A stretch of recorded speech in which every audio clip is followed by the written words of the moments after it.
My name is Catherine Simpson. I've been married to James for 10 years and I think we've been getting along well. No major arguments, and our relationship is strong. We have kids, but we never fight over them. I hear stories about couples fighting over kids or a husband's affair, but I'm grateful that hasn't been my experience. Or so I was grateful. In the past tense. Just a while ago, James brought his mistress Amelia home and declared, "I decided to give this house to Amelia." There's no room for objection. I was dumbfounded at first, not understanding what he meant. But as I saw this woman leaning on my husband and smirking at me, I realized I was being cheated on. I was the stereotypical betrayed wife. James' betrayal became clear. "So, I'm divorcing you, and you need to leave this house." Just this morning, he was eating the breakfast I made, drinking coffee as usual, and reading the newspaper. I even packed his lunch and saw him off with a "have a nice day." I had no clue about the affair. Why all of a sudden? It's not sudden. You're just too oblivious. Oblivious? Maybe I was too good at hiding it. You're good at having an affair? Yeah, I've been hiding it well. How? What do you mean? I said I was working late but was out on dates. You never suspected. Well, if you said you were working late. And you believed me when I said I was on business trips. Of course, you're my husband. And you brought back souvenirs. Those are available everywhere. I suppose, but you didn't even notice when I started not letting go of my phone. I'm always on my phone too, so I thought it was normal. I thought you were cheating, so I checked your phone. Oh, really? You checked my phone? Yeah, if you were cheating too, I wouldn't be the only one to blame. Besides, you never doubted me, nor got jealous. That must mean you're cheating, right? I'm not cheating. I went through your phone from top to bottom and didn't find a hint of cheating. You're such a boring woman. Even if you call me boring. But I was cheating. And with young and cute Amelia. She really is young. She looked to be in her mid-20s. Since James is 40, there must be a 15 to 16-year age gap.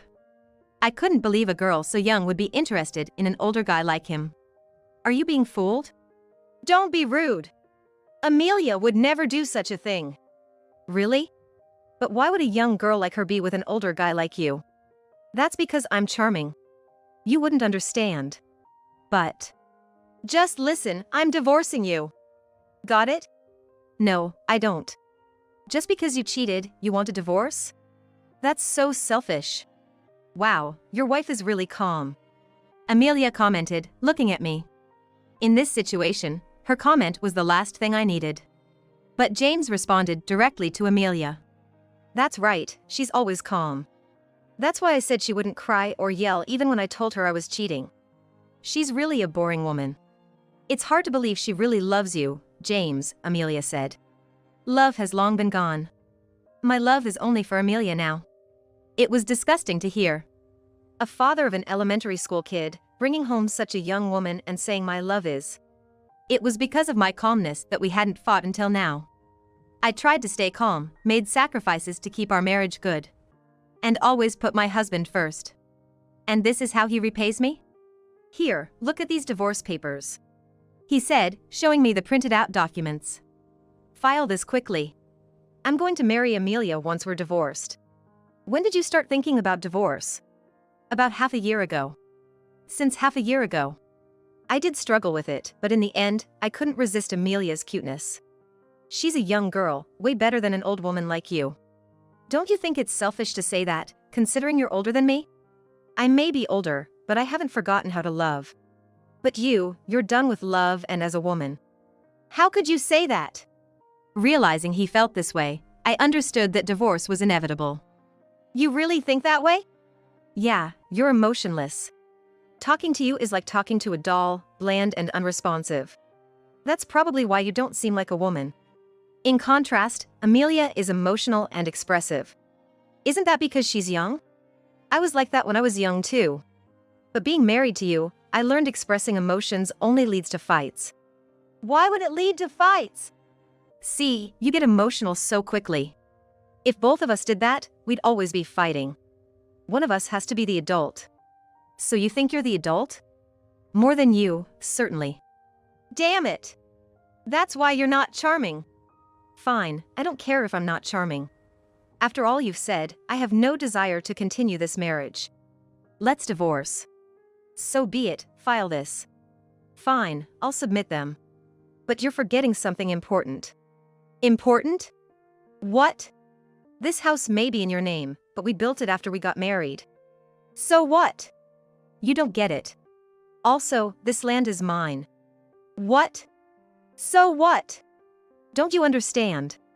Well, never mind. What about our child? Our child? I don't need them. They're just a nuisance. You take them, he dismissed. Is that how a parent talks? Well, I'm relieved you don't want them. I don't want a custody battle. Yeah, me neither. Once I remarry, Amelia will have cute kids. Good luck with that. I wished him, as I prepared to leave with our child. I went straight to the city court and filed for the divorce. But I wasn't going to let it end there. After submitting the papers, I was determined. Being betrayed and saying goodbye was not an option. The next day, after leaving the child with my parents, I visited a lawyer and made a request. A few months later, the mistress Amelia contacted me. What's the meaning of this? I don't understand what you're talking about. Can't you calm down? How can I be calm about this? What happened? We've received an eviction notice. Oh, that. You knew about this. Of course, I did. I had my lawyer arrange it. Why would you do that? I told you when James handed me the divorce papers. The land is mine. So what? James said the same thing. You two really are alike. It doesn't matter whose name it's in, we're living here. James said so. There's something called residency rights. So you can't just force us out. I'm not forcing you out. That's what the eviction notice is for. But if we're evicted, what happens to the house? James said he'd give it to me. Regardless of what he says, the land is mine. And now that we're divorced, I'm entitled to half the house in the property settlement. Half? You mean split the house in half? Obviously, we can't literally split a physical house in half. But in a divorce, assets made during the marriage are divided in half. You know that, right? But I was supposed to get it. Complain to James, please.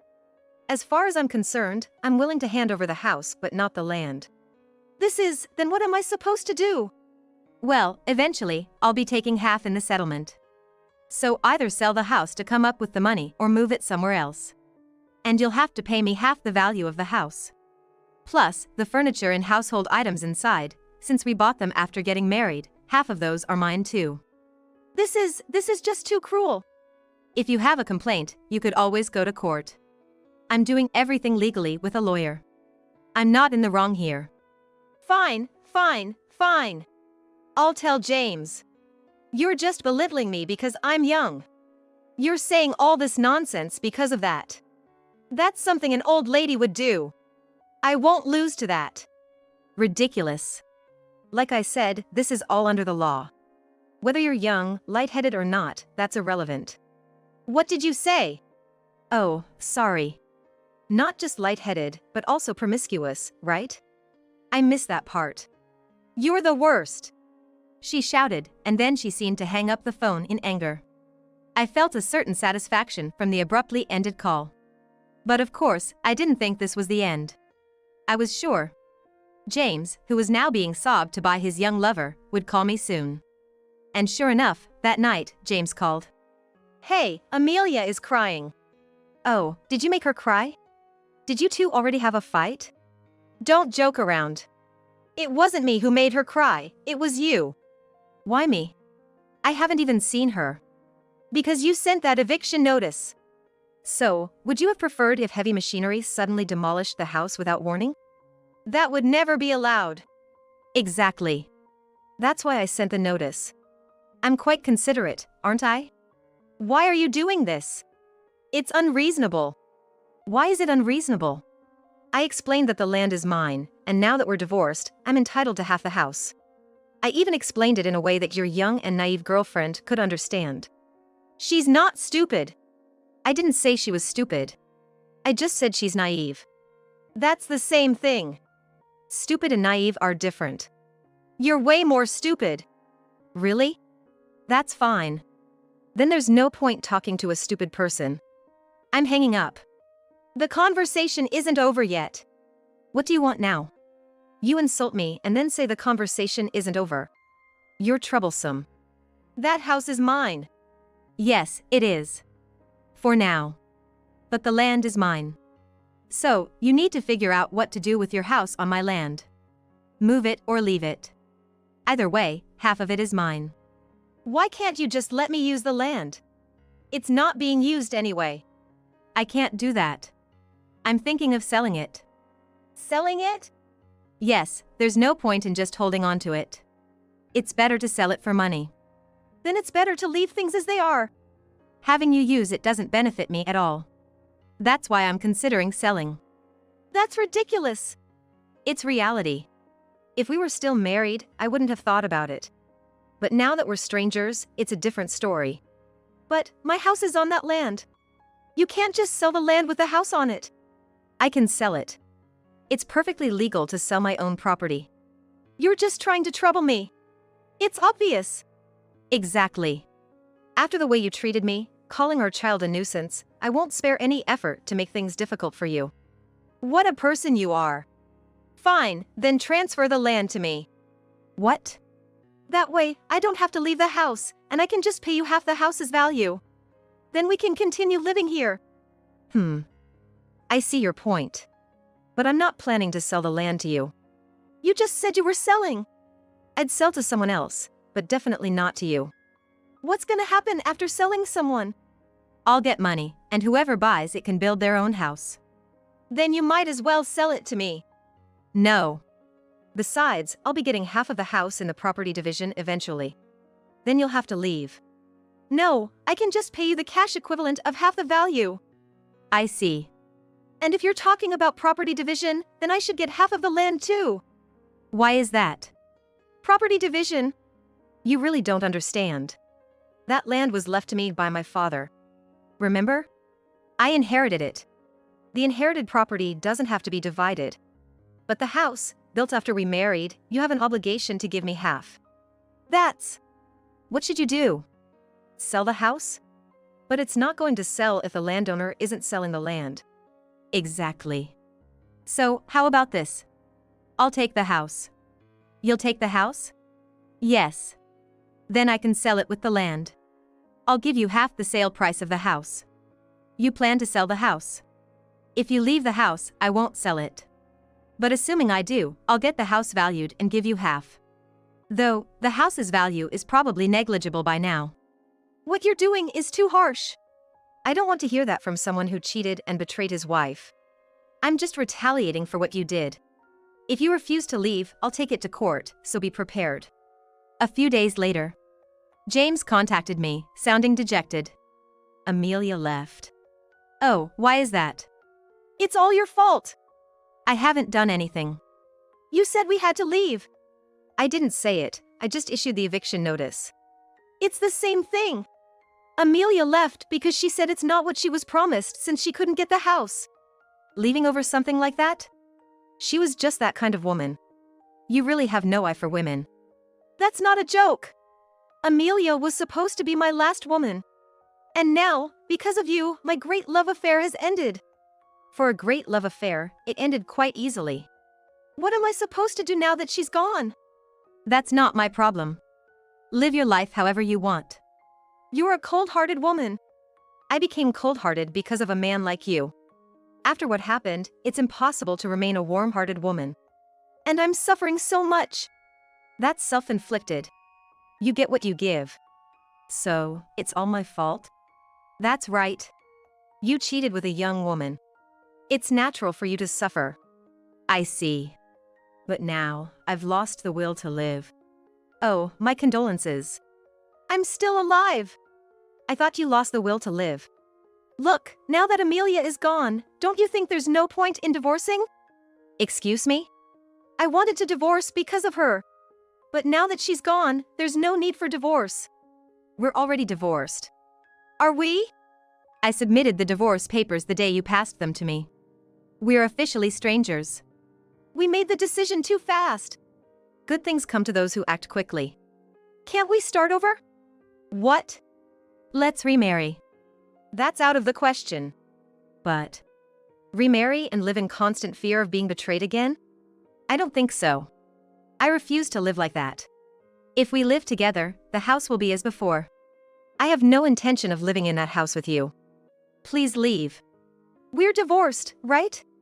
Amelia isn't in this house anymore. I'm aware of that. So, we should just live together. I've already asked my lawyer about property division. As soon as the calculations are done, I intend to pay you half the value of the house. I don't need that. I do. And I will also be claiming child support. But if we remarry, all that becomes unnecessary. I have no intention of remarrying. Oh, and please give me Amelia's contact information. I need to claim the rental fee from her too. Why her too? Because she was living with you, knowing or not, in the house and land in my name. She has an obligation to pay fees too.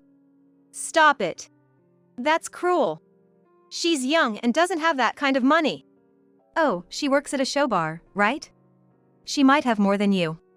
How do you know that? I make sure to research thoroughly. I'm not clueless. Fine, then I'll pay. Bill me for her share too. Really? You would do that? Yeah, I don't want to make her sad. Okay, when the house valuation is done, I'll pay you for half, minus her part. Yeah, do that. About the child support, I'll be claiming it until our child graduates from college. Isn't it until they're 18? Nowadays, everyone goes to college. College is when the most money is needed, so you'll have to pay. Okay. But considering your uncertain future, relying on monthly payments might end up with you unable to pay eventually. That won't happen. You never know. So, please pay child support and other fees in one lump sum. Partly I can do in one go, but the child support in one lump sum is. You made your bed, now lie in it. I don't care about your circumstances. Pay properly for the child. I can't afford to send them to college alone. One lump sum. I really don't have that kind of money. Then borrow it and pay. All right. But remember, if you ever want to live with me again, I'm always here for you. I'll wait for you. That will never happen. After the house valuation, James' share turned out to be 0. I received only child support and no others. Thus, James vacated the house, and I returned with our child. James, having nowhere to go, went back to his parents. But then, James contacted me again. Listen, Amelia came back. Oh, isn't that nice for you? But it's not all good news. What happened? Well, James detailed his situation with Amelia. Amelia, you came back? You want me to come back? Of course. But I'm thinking of suing you. Sue me? What do you mean? You promised me that house, saying we would marry, but it never became mine. It's all because you didn't tell me the house belonged to your ex-wife. It's not like I kept it a secret. This is a fraud. What? Fraud? Yes, marriage fraud. You said you'd give me the house, so I went to a hotel with you. But in the end, I got nothing. Well, that's unfortunate. What's unfortunate about it? I never intended to deceive Amelia. I never thought that land belonged to Catherine. I don't care. The deal was the house, and it's different now. But, still. That's why I'm going to sue you. Wait, Amelia. I really love you. Then buy a house for me. Get a house for me. Okay, I'll buy a house. Just wait a bit. How long is a bit? About 5 years. You really will buy a house in 5 years, right? Oh. Of course I will. Then I'll marry you, but if you don't buy a house in 5 years, we're getting a divorce. Okay. James seemed to have blurted out without thinking. How foolish. And to think, you just asked to remarry me because she left. You switch back so easily. Well, if she's back, that's how it goes. Really, you're such a fraudster. Don't say that. Besides, buying a house in 5 years is impossible. Definitely impossible. About the child support. Don't even think about it. Pay it properly. It's your child too. If you don't pay, I'll take you to court. Okay. Calm down. Shut up. My emotions returned after divorcing you, I said and hung up the phone. Divorcing such a pathetic man was definitely the right decision. Afterward, James and Amelia started living at James' parents' house to save money for their own place. However, Amelia's extravagant spending continued to trouble James. Amelia, this bill. What about it? Why are you spending so much? Because I want things. And you want me to stay beautiful, right? That costs money. But we're saving for a house. Just cut back on your own expenses. And so, Amelia kept buying whatever she wanted. However, when she found out that the child support paid to me was funded by loans, she was furious. The reason for her anger seemed to be the fear of losing money for herself. Furthermore, when they couldn't build a house in 5 years, Amelia constantly berated James, leading him to a nervous breakdown and eventually divorce. Left alone, James, unable to work properly, was scolded by his parents and ended up living alone in a cheap apartment, struggling to pay off his debts. He barely managed to afford proper meals. As for me, I continue to live happily with my family in the house we shared. We're even considering starting a vegetable garden this year. Our peaceful and content life feels truly blissful.